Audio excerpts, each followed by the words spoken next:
Pauley's chambers? Yes, I'm trying to reach Dean McGee or Kyle Wood. You know, they're both away from their desks right now, but I can take a message to help you. Oh, okay. Do you have a direct line, and I'll just leave a message on their machines? Well, you can leave a message with me. Okay, I'm sorry. Who are you?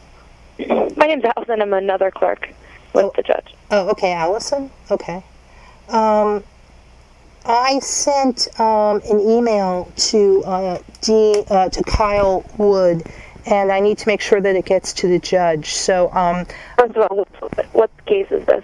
Oh, it's Halleck et al. Versus the City of New York. Yeah. Okay. And I think I have the docket number around. Do you need it? No, that's fine. Okay. So there are affidavits, sworn affidavits, in that email. And I'm one of those, I was forthcoming with my, oh no, that contains my affidavit also.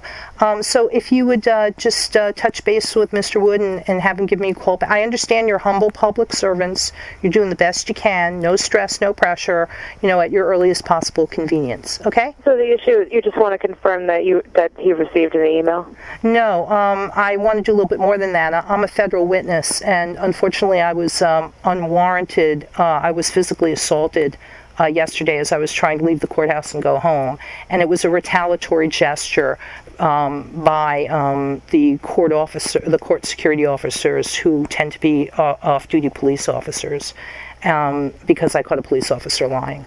So I'm a federal witness. I deserve not to be beaten up. I also have spinal injuries, which I made everyone aware of, so this is an aggravated assault on me. And I believe that Judge Pauley, law clerk, was part of this yesterday. And Judge Pauley, with all due respect, could have put a stop to this. We were instructed, me and Dean Loren, who went to a hearing yesterday, we were instructed, because we've been in the courthouses in 500 Pearl Street, and other bailiffs and other court clerks and other judges have said simply, if you need to, just raise your hand, we'll send a bailiff or a court clerk over and find out, take care of, whatever's going on. So yesterday, before the hearing was over, I raised my hand politely and silently and asked to be recognized, and Judge Pauley, I don't know, must have been went off the deep end. Dean Loren politely raised his hand and had simply, Judge Pauley addressed the fact that I was being stalked and harassed by court security officers. I never would have been physically assaulted, a federal witness, as I was trying to leave the federal courthouse. And that's pretty serious. So you sent an email to Kyle. Okay. Yes, so I also gave him the hard copies. Now, I had spoken to all the attorneys and everybody involved at about 9:45 before the hearing ever began, around 10 o'clock-ish. And there was no problem with anybody. The problem is with the court security officers and the U.S. Marshals. And it's come out in discovery in another federal case that in retaliation, the U.S. Marshals put out an alert on me, and that was unwarranted. And that came out in discovery. So when I provided the affidavits to all the attorneys before the hearing, that's after the hearing is when I was physically assaulted. Okay. Okay? Can I get your name?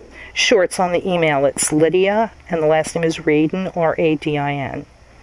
Now, the U.S. Marshal, the Deputy U.S. Marshal who showed up yesterday, I had spoken to him at least 2 or 3 months ago during the Sheldon Silver trial, and he was supposed to find out why there was an order so we could put a stop to this. And if he had done his job like 4 or 5 months ago, none of this would have happened yesterday. I would not have been physically assaulted. I have spinal injuries. That court security officer who used unlawful excessive force could have murdered me. Okay, I'll have them call you back. Thank you.